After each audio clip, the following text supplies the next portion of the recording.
Okay. Okay, thank you for joining us for our February Legacy Loop. It's lovely to see you. It's actually our first anniversary since we officially launched Legacy Loop. So it's been great to run these sessions for all our Make It All Online charity partners, and we're building up some great resources. Today we're joined by Clare Sweeney, Legacy Consultant, and our very own Oliver Asher, who you know is our head of legal. Clare is, she'll introduce herself properly shortly. She'll be focusing on how to approach and what to say when having legacy conversations. And Oliver will be focusing on what not to say from a legal view. We've got a few non-partners who have joined us today, which is great. And I'll be in touch afterwards to let you know more about our Make It All Online services and how we can help charities. I'm not sure if Lisa's joined yet, but a big thank you to Lisa, who spotted that I actually set up the Zoom session for 11 p.m. instead of 11 a.m. So she's saved a big catastrophe. And a quick mention about our next Legacy Loop session. So the next one is going to be on the 20th of March, and it's about what's in a will. It's going to be hosted by Oliver and Sarah Husbands, one of our internal solicitors, and they're going to deconstruct a will, lay out all the key parts for analysis, and I'll pop that invite in the chat. So if you're able to register, that would be lovely. Just a bit of housekeeping about questions. So do pop your questions in the chat as we go along. Claire is going to have a little bit of a breather at the end of each section. So if we've got any questions, she can answer them then. And then there's another section at the end for further discussions and questions anyway. Okay, so I'm going to pass over to Clare. Hello, everybody. How nice to see everyone. It's nice to be back here, and so nice on the anniversary as well for Legacy Loop. I didn't realise until this morning. Happy birthday. Okay, so Legacy Conversations. Let me see. Oh, I have to go back, sorry. Okay, demystifying legacy chats. I actually find it really easy to talk about legacies. Maybe it's because I do it all the time, but I find it of all the types of fundraising, having a legacy conversation is the nicest kind of conversation that you can have with people. And I really hope that a takeaway from this session is that it's something that you don't need to be fearful of, and something that can be really empowering and really lovely and really easy peasy. Okay, so legacies are an end of life matter. There's no doubt about it. And in the past, people have been concerned, a little bit fearful, and legacies have always sort of dropped to the bottom of the priority when it comes to income generation, or that certainly used to be the case, because there was a degree of ick around the whole sort of matter. People were a little bit concerned. Well, some people still are a little bit concerned that what a legacy conversation is asking somebody to leave something in their will, and then will you please die so that we can have it. That's absolutely not what legacy conversations should be about. There used to be, and again, it still perpetuates actually, a fear that you have to be rich in order to leave a legacy, and it's something therefore that only people with lots of wealth are able to do. Almost a shyness with some supporters going, well, I'd be a bit embarrassed. I can only leave 50 quid as a legacy. That's not much. But of course, every little amount matters. The fact that it's a bit grim. Now, this is something I'm really sort of passionate about in terms of turning that part on its head. Some of the social taboos that we've had about other areas of society, so mental health, racism, gender equality, all of those big meaty topics that are things that we are still overcoming. I really hope, and I'm really suspect that actually it is on the cards and possible that end of life planning will be the next wave of things that we do get to grips with. And I really do hope that talking about legacies and talking about end of life planning really enables that to be something that happens, and that it isn't grim. And it is a reality, and we shouldn't be afraid of being able to talk about gifts in wills. And the more that we do talk about something that is a little bit unpalatable, perhaps at first, the more, well, the easier it becomes to have those kind of conversations. Gifts in wills and promoting legacies in the past also was seen to be costly, both in terms of time and also in terms of money. Now, some of those barriers have been removed, certainly with online will writing platforms that allows you to make a will from the convenience. I know, from the convenience and it not being difficult or it not being expensive. And it being yucky? No, it's actually, I think legacy giving is a absolutely lovely way to support an organisation.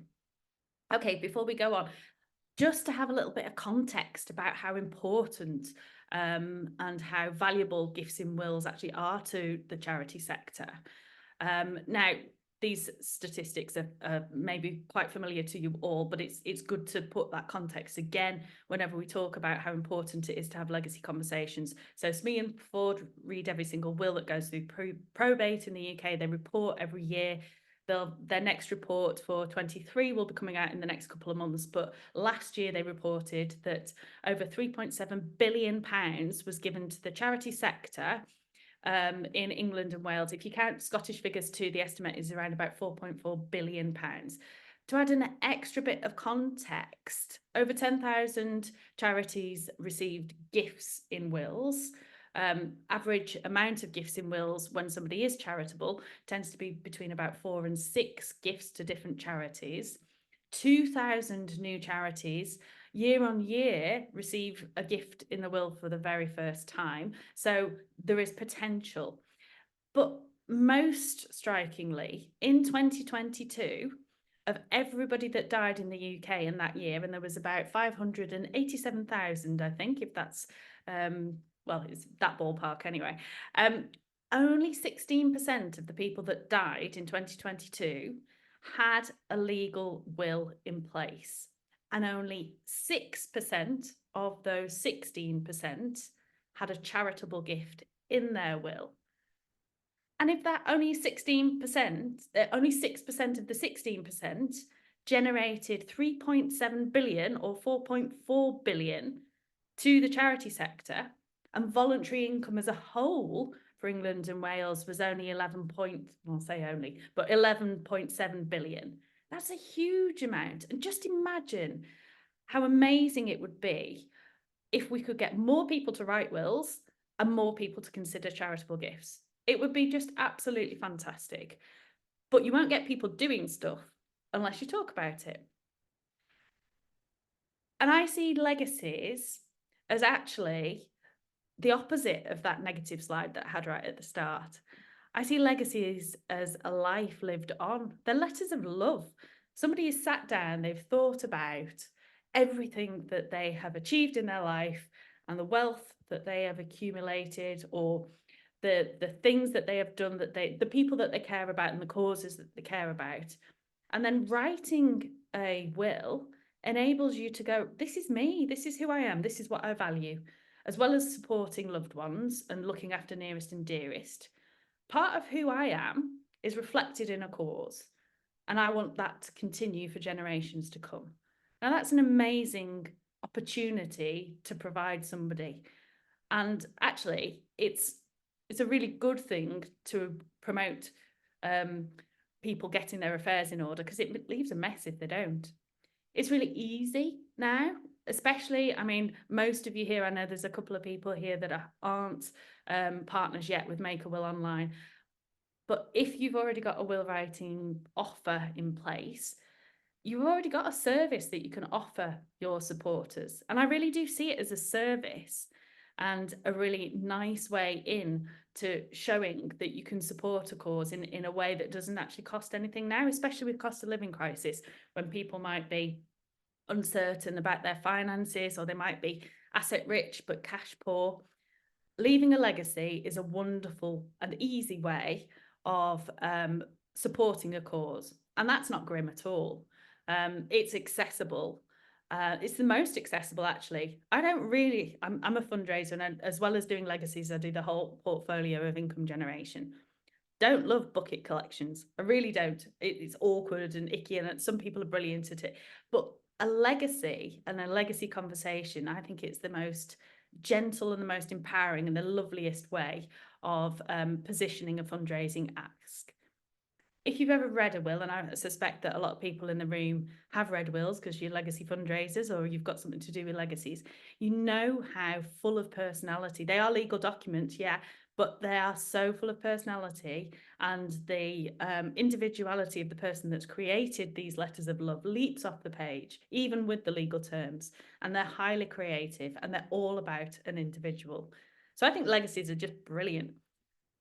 Okay, so who has the fear then when it comes to legacy fundraising?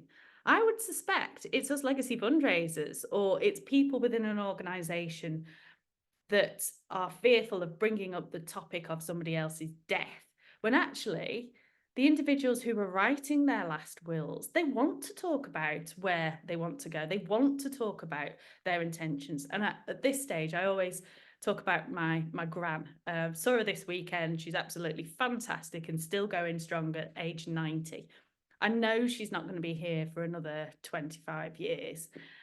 But she will talk about the impact of her life. She will talk about what her legacy will be, whether it's in the 42 grandchildren and great-grandchildren and great-great-grandchildren that she has, or whether it's where she wants to have an impact when she has left a gift in the will. She will talk about that and wants to talk about it. It tends to be people that are a bit younger and a bit sensitive, and it's not our decision, or it shouldn't be our decision or our role to decide who we can present opportunities to. If we're working for an organisation, and an organisation that gratefully accepts gifts in wills, we should be able to be confident enough to actually say, do you know what, we gratefully accept gifts in wills. It's not for us to decide who not to present the opportunity to. And that goes for all forms of fundraising, actually. Which takes us on to what's the secret. And actually, rather than there being a very complicated set of rules that you have to do when it comes to legacy fundraising, it's really easy. All you need to say is, do you know what? We gratefully accept gifts in wills. And you can say that whether you've got £1 million in your income, £500,000, or you've never had a legacy in your causal's life, because you do presumably gratefully accept gifts in wills. Who would not want to tap into the incredible giving that legacies can provide? The average fixed sum or pecuniary gift in a gift in a will is estimated between about £4,000 and £7,000. The average percentage of an estate, where somebody decides to give you a chunk of their estate, and please don't ever say 1%, please say 8%, and just allow people to decide whichever percentage they want to give you. But the average between that is between £45,000 and £95,000. So these are transformational gifts that you can tap into. Tell the world that you gratefully accept gifts in wills. And to be honest, that's the nuts of it. But we're not going to finish there, because that would be quite a short webinar. And we'll carry on debunking some myths. The good news is that it is your job when you work for a charity to inspire and talk about your cause. It's your job to let people know you work for a charity, to talk about charitable status and the fact that you are funded by voluntary contributions. That's really important, because if you work for a charity and it pays your wages, or if you volunteer for a charity, talk about your cause, talk about what you do. And that's really easy, because presumably you're in that position as somebody that works for an organisation, not for the massive wages and the perks and the holidays and all the rest of it. It's tough. When you're working in the third sector, there's always something to do. There's always challenges. Resources are stretched. So talk about the impact that you have, and rather than T's and C's, keep pace, we talk about R's and C's. Anything that you, when you're in your communications, and this goes across the board, when you're having conversations about what you do, make it relatable, make it rememberable, and make it retellable. We'll go on to the C's in a minute, but I remember did some training a couple of years ago with an eyesight charity, and I asked the CEO, well, what is it that you do? I mean, of course, I've done my due diligence and homework, but I wanted from his mouth, I wanted to hear what it was that he did, or that his cause did. And he started listing a load of different dry services and all the rest, but in quite technical terms. And I was like, okay, yeah, but what do you actually do? And he stopped and he thought about it, and he was like, all right, okay, all right, I'll give you an example. He said, and actually it was an example that made me have to go the extra mile. He said there was a chap who had all kinds of sight issues and he couldn't use a smartphone. And we all have smartphones, or most people have smartphones. Smartphones are not an unfamiliar concept, but this guy didn't, because he couldn't access it because of his sight loss issues. And then he found out that somebody with the same condition as him actually had a smartphone and was using it. And so we'd gone to the charity to say, how come he can use it? And I'm, help here. And it took quite a bit of digging around and finding out and knowledge show and all the rest of it. But this CEO managed to empower this person to be able to access the use of a smartphone. Now that, for me, going back to the history of this charity as well, the whole history of the charity, and it was coming up to a significant birthday, they had always made normal things in life accessible to people with sight loss. That's the crux, that's their mission, that was the exciting thing. And having a relatable example that was relevant to the time, relevant to something that you could think, gosh, imagine if I couldn't use my smartphone, I'd have hours in the day. But yeah, making things relatable and memorable and retellable is the absolute crux of legacy conversations. Another example, there was a few years ago in America, there was a dog that was stuck on an oil rig. The oil rig was on fire. The crew had been evacuated by a helicopter. CCTV showed this dog running around this burning rig, and the organisation that had come to fly the crew out didn't have the resource, or they didn't have the funds to refuel and go back for the dog. There was a crowdfunder put in place, and within 4 hours, I think something like $60 billion was raised, because people could see that that dog needed saving, and if they didn't take action, then that dog was going to die. So it was really rememberable. It was really like, oh my goodness, unless I take action, there's going to be a consequence. And it was really retellable. Now, had that $60 million been repurposed and shared out throughout lots and lots of different animal welfare charities in the US, then it would have had a much greater impact. But the point is, the story was powerful, and the story made people take action. The other thing with legacies, the R's with the C's with the R's and C's, is about communicating consistently and with celebration. So communication is key. You don't get somebody to go and write a gift in the will just because you mentioned it once. I talk about pre-pandemic, I used to go and visit shoes in the shops a few times before I made a purchase. It took me ages, even as a somebody who knew about legacies, to get around to updating my will with a change of circumstance. But because it was sort of nagging away, it was something that I did. It's important to consistently talk about the fact that you benefit from, or you could benefit from, gifts in wills. That consistent message alongside all other forms of fundraising. Legacy shouldn't be other. They shouldn't be siloed and popped in a little box. It's legacy and, rather than legacy or. And this is something that I do with a lot of high value teams and philanthropic organisations that have had a focus more on major donors or alumni, it's really important to sit a legacy message alongside every other form of fundraising, because why would you not? It's an option for somebody to give, and to give in a way as well as giving to your transactional appeal that's going at that particular time. And celebrate, really celebrate. Legacies aren't normal. It's only 6% in 2022 of wills of the 16% that actually contained a charitable gift. So they're extraordinary.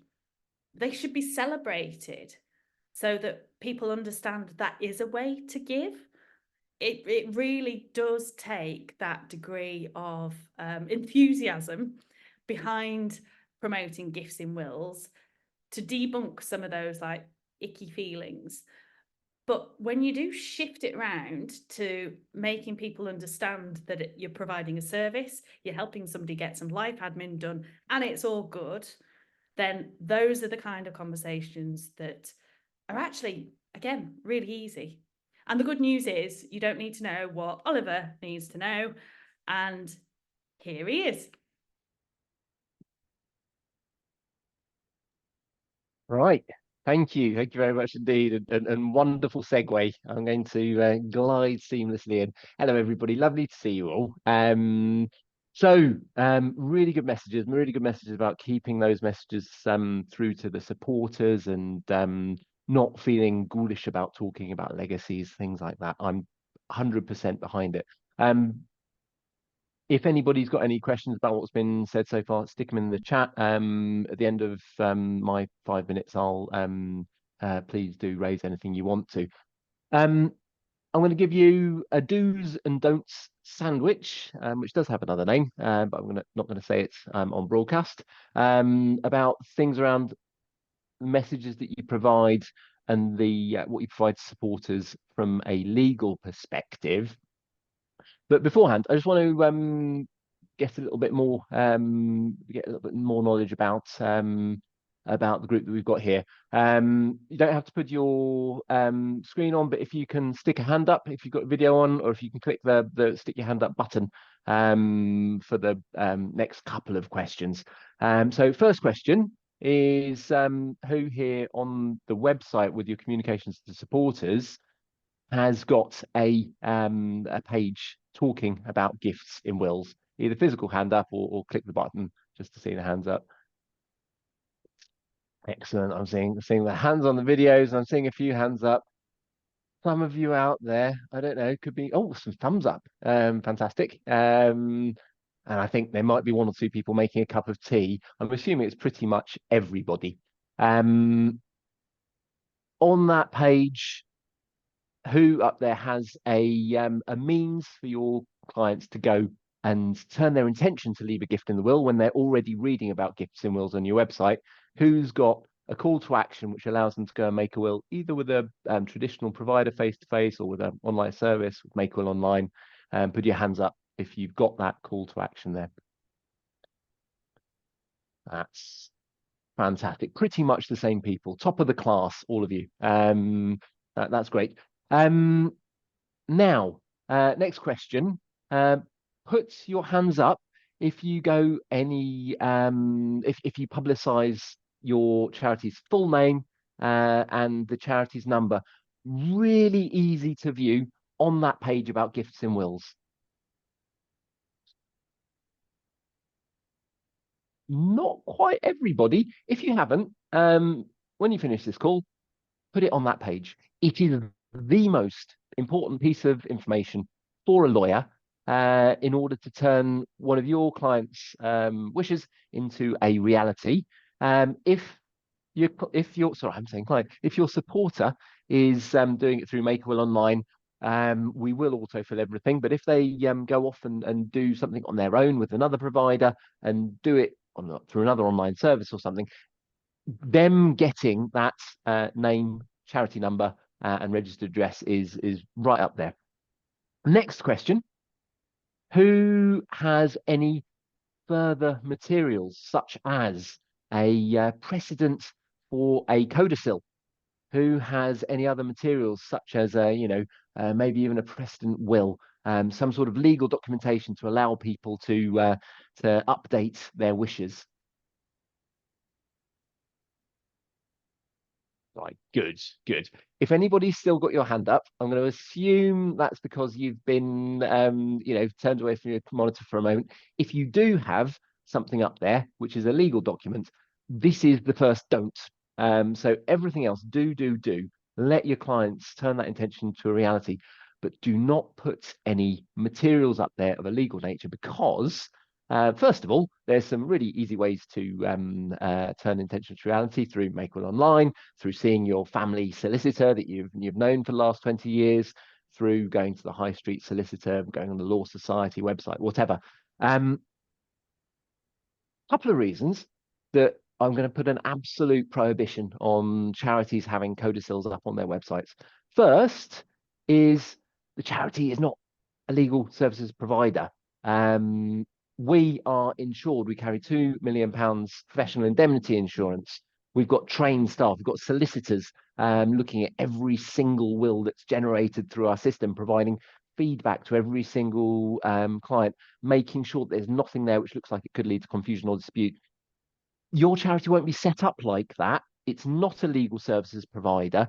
So don't provide legal services. And having a precedent to download is get rid of it.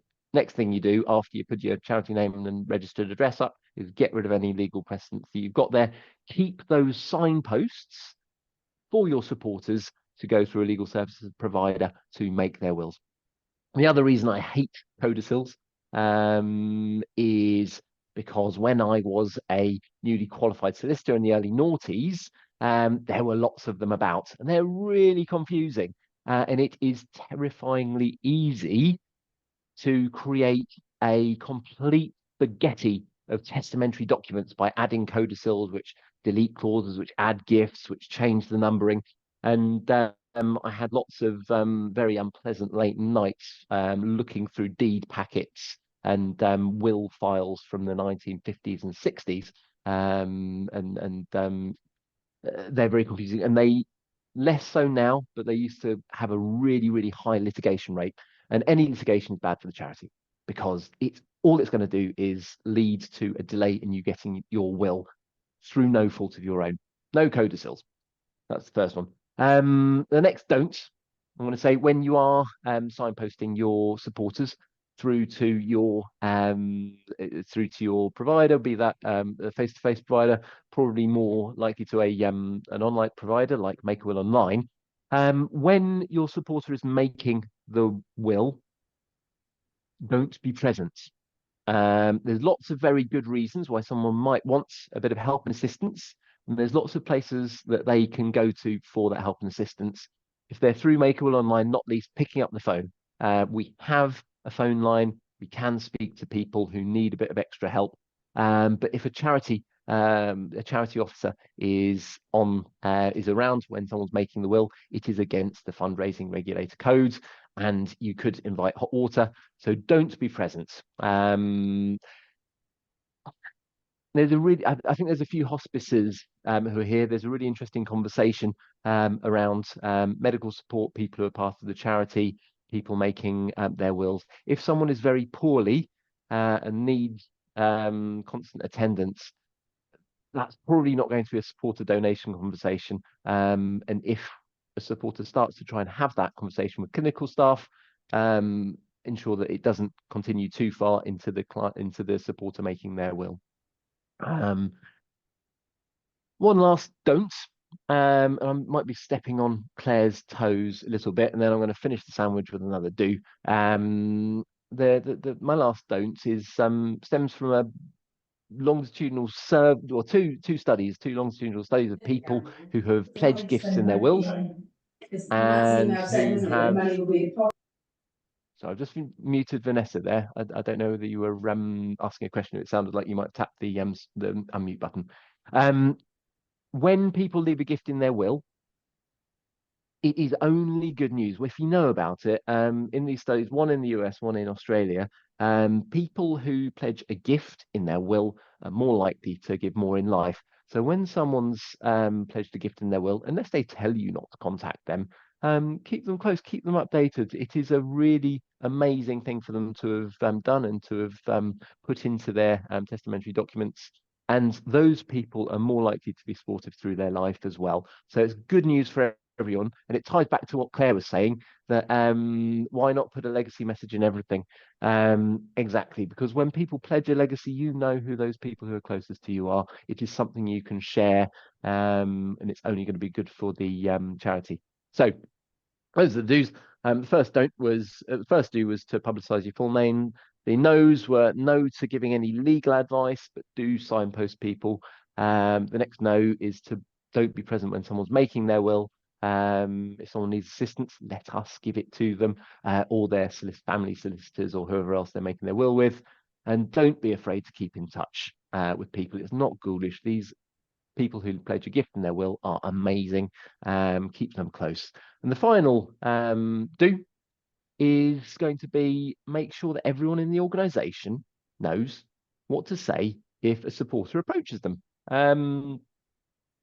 I heard a story about a supporter entering the offices of a charity, saying to the person on reception, "Hey, I'd love to." I think it's a hospice. I think they just seen a poorly relative. They said to the person on reception, "I'd love to know how to support more. I'd love to think about putting a gift in my will." And with the very best intention in the world, the person on reception turned around to this supporter and said, "That's absolutely amazing. A young, fit, healthy person like you, I don't think you need to worry about that at the moment." It was said with love. It was said with the best intention in the world. But Claire didn't touch on it, but I think I saw on the slide in 2022, the average gift in the will was around about £30,000. So that person on reception with the best will in the world just let £30,000 walk out. Fundraiser overheard that, and then we did some internal engagement with that charity to talk about the importance of getting a good message to everyone in the organisation, and we've done it with others since. Everyone in the organisation should know a very, very simple message to give to any inquirer. You handing For example, am I really treading on your toes here, Claire? Or are you about to go I there? think you might be, and I think I've got more Oh slides. well, I'm gonna. That's the last do. And as Claire so seamlessly segued into me and my legal do's and don'ts, I'm gonna hand straight back over. It's like we To practiced. yeah, lovely. Okay, so thank you, Oliver. Types of conversations, and you did really lead us into this very nicely. The types of conversations that you have, it's all about your cause, and it's all about did you knows. We want to talk about impact. So we've got quite a few hospices who are here. And just to caveat actually a little bit of what of Oliver's saying, I know that social and clinical teams, they do actually have some KPIs when it comes to end of life planning and mentioning writing wills as part of that package. And of course, it really helps for them to be able to signpost somebody to a platform wherein they can actually make their will.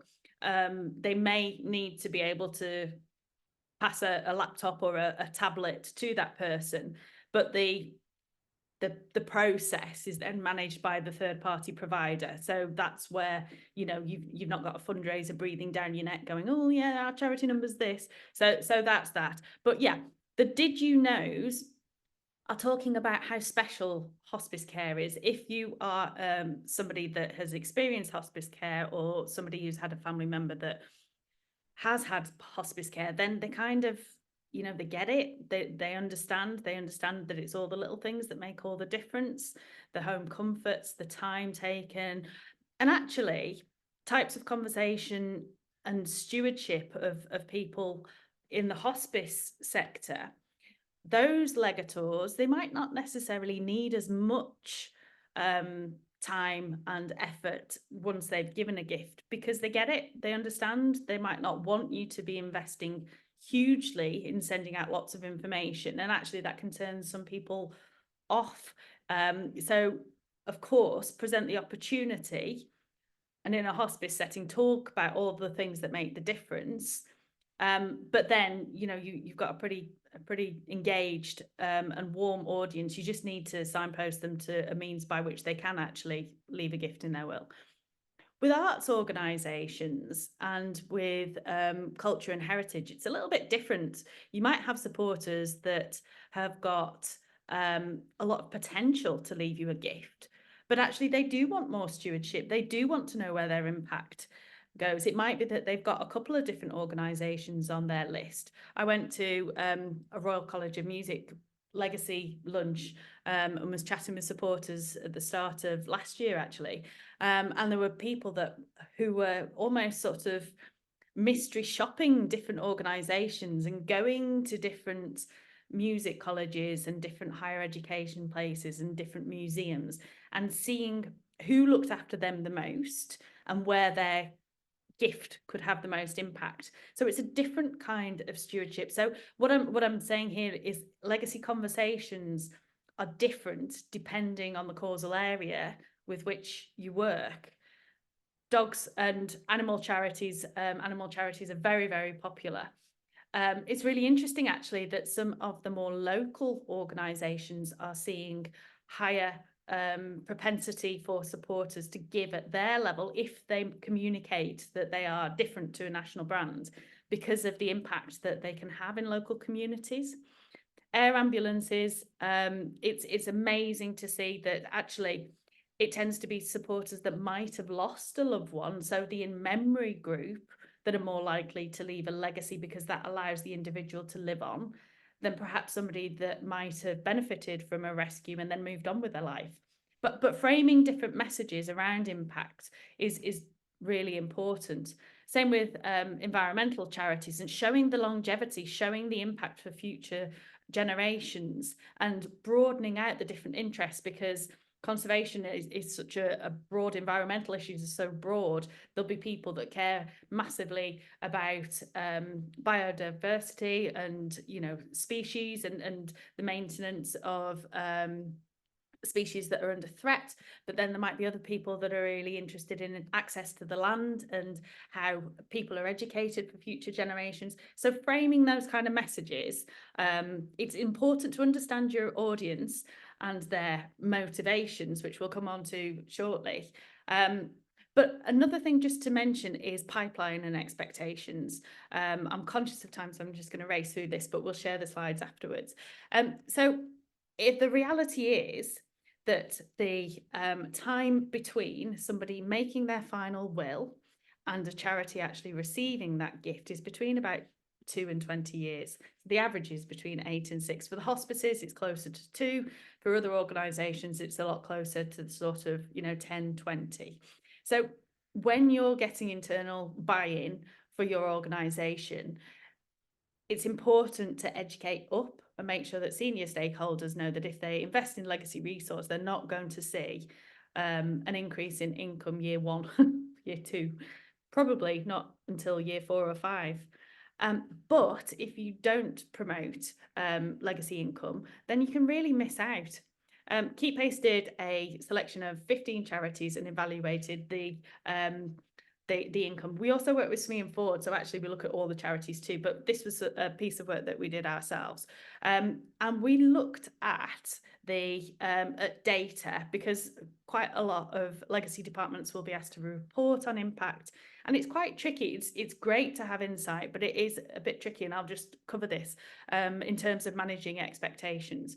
So in the piece of work that we did, we found that Royal National Institute for the Deaf and the and Blue Cross and RNIB, in terms of their income from their total voluntary income, the percentage that came from legacies was in the 60-70%, which is incredible. That's absolutely amazing that so much of the income that they generate comes from gifts in wills, and that really is something to be celebrated. In terms of value, then Cancer Research UK, even though they only came 5th in the pecking order of those 15 charities that we did a bit of a deep dive into. Oh gosh, I said deep dive, shoot me dead. But anyway, so they in 5th in terms of the volume, but actually the value of the gifts that they got were absolutely you know, head and shoulders above so many other organisations in the charity sector. And why is that? I think they just communicate how much they benefit from gifts in wills. So it's really important to have conversations and to talk about how important gifts in wills are to your organisation.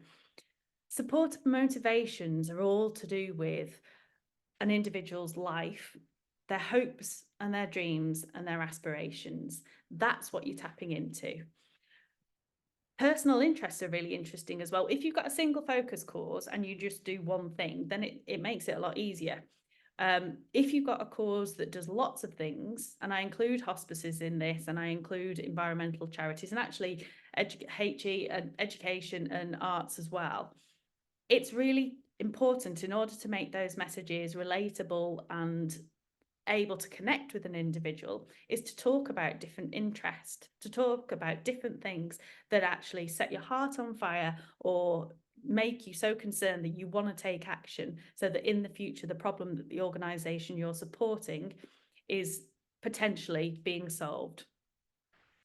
Now, we know from Smee and Ford, who read every will, that animal charities are the most popular in terms of volume. And then there's, well, you can see on this chart, and if you can't see on the chart because it's quite small, we'll share this with you. So animal charities rank highest, then religious. Now, by religious, what we mean by that is it tends to be all churches and local groups that are all clumped together in this category. Then medical welfare and medical research. These are the volumes of, these are the most popular types of causes that people will support. In terms of the value of those support, you know, the top 5, top 10 even are pretty consistent. So animals, religious, medical welfare, medical research. Point of interest, actually, social welfare causes, they're ranked 19th of the 30 of these different causal areas in terms of the volume, but actually value-wise, they get higher value, so they're ranked 13th. And why are we looking at this kind of data? Well, it goes back to the types of conversations, the did you knows. Did a bit of work actually with the Quakers as a comparison, and this is why it's important to understand what is it that appeals to your demographic, your audience, and looking at the baseline of the fact that, you know, it's animals, and then it's medical welfare, medical research, hospices, etc. The Smee and Ford thing.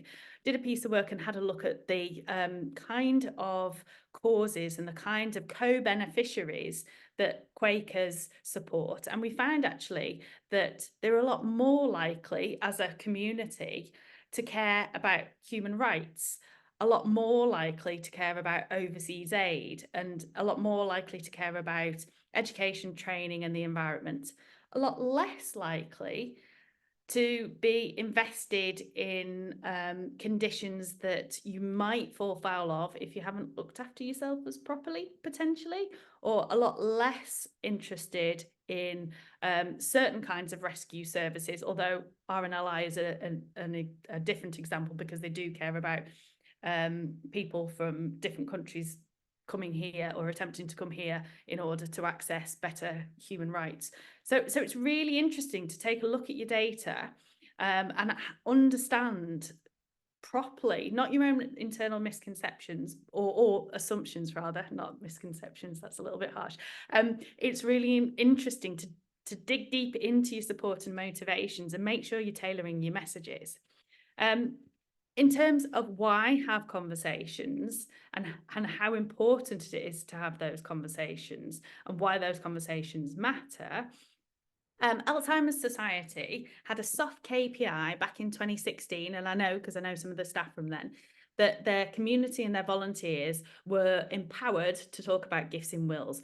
This is happening right across the board at the charity sector at the moment. I know that National Trust have been training their volunteers in their homes to talk about gifts in wills. The poppy sellers for RBL have been trained to talk about gifts in wills as well as selling poppies. Getting organisations across the board, from your volunteers to your CEO to everybody, every single stakeholder, to say that you gratefully accept gifts in wills does make a difference. Alzheimer's Society had that soft KPI back in 2016, and you can see that in 2021, 2022, their income began to increase. And that's compared to a couple of other dementia charities. Okay, Alzheimer's Research UK also saw an uplift, but sometimes that can be from an exceptional gift or from a different set of reasons. So it's important when you do look at your data that you look at it in lots of different ways to make sure that what you're seeing is actually reflective of the truth. So looking at data by volume, actually, you can see again that we took an average of 5 years, and then sort of saw, you know, were the amount of gifts increasing, and not just because, but we think because of that soft KPI and people talking about gifts in wills, Alzheimer's Society did actually benefit from those conversations 6 years on. Now, I know that's a long time, but it's really important to be talking about gifts in wills now, because we're approaching a time where it is feast as opposed to famine in the future, because the generation that are writing their last wills now are the generation that have got the most to give. Okay, so what's your conversational toolkit?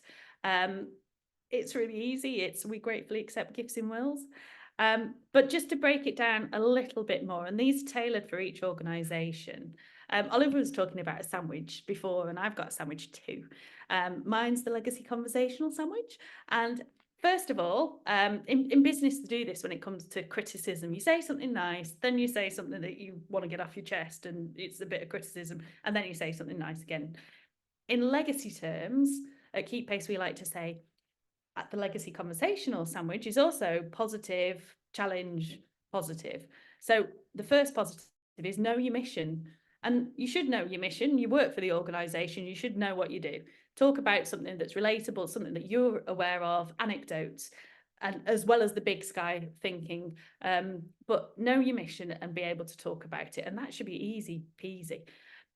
Then the middle bit is your case for support. Why is it important that people support what you do? This is where there is quite a bit of work, and this is where you tailor it for different organisations, especially if you're an organisation that does lots of different stuff. And that's something that is helpful to kind of workshop and bring together. And that's a whole other, you can't cover that in 5 minutes. But then the last bit of the sandwich, the do's, is what do you actually do, and relate it back again to the 3 R's and the 3 C's. Make what you actually do and what the world would look like if your mission was accomplished or close to being accomplished. Make it relatable, rememberable, retellable. Make sure that you communicate this consistently, clearly, consistently again, and with celebration. Communication is absolutely key. And as we're coming to sort of the end of this session, I'd like to share some top takeaways that I would like you to take away.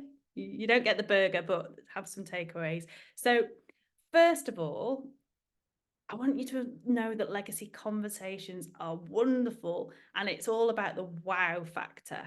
With any kind of positive and effective marketing, you want to surprise and delight and inspire people. Let people know that you wish to receive gifts in wills. So many supporters that I see at events, they go like, gosh, do you know what? I didn't even know I could support you in that way. Wow. Ownership, create opportunities across the board. Doing a lot of internal training, and we're not the only organisation that's doing. There's a lot of internal training across the sector at the moment to empower everybody in an organisation, not to be pushy salesmen, not to take on a job that's not their role, but to actually understand that we're talking about gifts in wills because it's a really powerful way of allowing a supporter to support you. And a strong legacy pipeline, well, 2 things, well, many things actually, but 2 things at the top of my head. It supports core functions, so different to trusts and grants, different to transactional appeals and all the rest of it. It allows the broader organisation to have a big set of reserves or income that comes in that allows you to function and do whatever you do. The other thing is unless you allow everybody in the organisation to know who to signpost to and know that there is a fundraising team or know that there is a will writing offer in place, then it's opportunities missed, as Oliver was talking about that receptionist, which luckily they managed to, turn around. And then wonder and acknowledge the power of wills. It is wonderful. It is exceptional. It is amazing. It is accessible and it's open to all, but it is really special, and celebrate the specialness of it. Not about now. So we talked about the pipeline and the fact that it's 2 to 20 years, 6 to 8 years on average before you get a gift. But as I was saying before, it really is important to talk about them now. There are lots of organisations that I've done some work with, and they were like, do you know what? Legacies always just came in, and then all of a sudden we're seeing them decline. And it's, well, do you still promote them? Well, we didn't think we needed to because they always came in. I was like, well, it's the time lag. It's important that you keep that consistent message. And again, it's this generation, the baby boomers, that are writing their last wills, that have the greatest intergenerational wealth to pass on, the most propensity to give. And it's really important. That said, it's also important for younger generations because, as Oliver said, and this is absolutely him pinching and stealing my thunder, if somebody writes a gift in their will, then they are much more likely to recognise your brand and give in their lifetime. There is much more likelihood for them to be both significant givers you earn, or payroll givers, or people that will advocate and care about your campaigns and about your campaigning. So it's really important to talk about it now. And the third takeaway is you're not a legal advisor. I remember chatting to a CEO of a hospice, and he was going, I really want to talk about gifts in wills. I know how important it is to my organisation, but do you know what? I don't think I can do it. Why? And it was because he wasn't a tax expert, or he didn't know his legal stuff. And I was like, that's not your job. Your job is to have a will writing offer and partner in place, which most of you do, and to signpost any concerns there. Talk about inspiration, talk about impact, talk about the stuff that you do, and say, we gratefully accept gifts in wills. Hey, do you know what? I think I'm on time, Marie, give or take a few minutes. But that's it. Any questions? Brilliant, Claire. That was really interesting.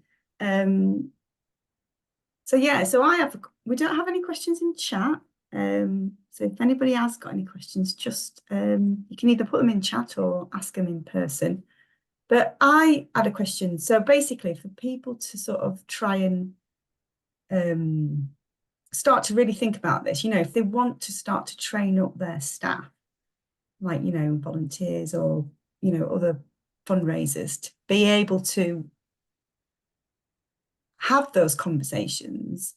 Going back to the sandwich, obviously they've got to be given the nuts. Is it literally just it boiled down to you give people some examples of what they can actually say, and then do workshops with, like, do you even do things like, would you do role play, literally getting them to role play, having the conversation and things like that, to get them to be because I guess it's a confidence thing, isn't it? With, if it's not their role, they don't, it's a real confidence thing that they're able to say it with confidence. And then obviously then they're going to come across as being, genuine and authentic and things like that. So how do they, I think the biggest thing is if you start to tell the whole of your organisation that they need to be confident about talking about gifts in wills, you can get other teams' backs up to go, well, that's not my job. My job is to do this. And what? I'm not a salesperson. I'm not a fundraiser. So many people that work in charities go, oh, I'm not a fundraiser, if they're not, got fundraising in their title. We're not trying to get people to be pushy salespeople. We're enabling people to say, we have a will writing service if you're working with Make a Will Online, and that's a good thing. It's a good thing to get more than 16% of people that die next year to have a valid will in place, regardless of the percentage of the gifts in wills in those wills. Get people to have wills. That's really important, because it leaves a mess if you don't. And then the government get more, and it's all just, that's the icky bit. So get people to write gifts in wills, and it's a service. I was working with a very small charity in Wales, and they provide advice for debt and advice for accessing benefits. And they were saying, look, we look at the finances of the people that we work with. They don't have a capacity to give. And I was like, it's not about that. You're not asking for something. You are presenting them with an opportunity to get their affairs in order. And then it's up to them whether they choose to leave a legacy or not. Did some training with this very small organisation, and the sort of the culture shift when the people that were giving the benefit advisors were like, ah, okay, so it's a service as opposed to an ask. Oh, we can do that. And in fact, there was a lady who came and wanted to access benefit support, but there was a 3-month waiting list. So she couldn't get what she wanted to. No other contact with the charity prior to that. She just wanted a solution and wanted some help filling in benefit forms. Because they'd had the training, the advisor said, well, I don't want to send you away empty-handed. I've put you on the waiting list. Did you know we've got a free will writing offer and you can write your will for free? That person left a legacy.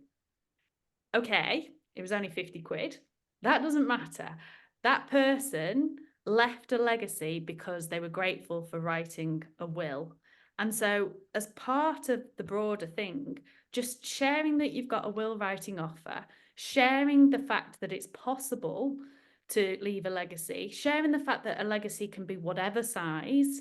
Don't say 1%, say 8% of your will, because you don't want to be putting a ceiling on giving, but just present that as an opportunity. And when you show the wider organisation that it's something that you benefit from, it's something that funds their jobs, they don't need to be pushy. All they need to do is say, did you know we gratefully accept gifts in wills? Oh, and if you're interested, and it's really easy, we've got an online will writing offer.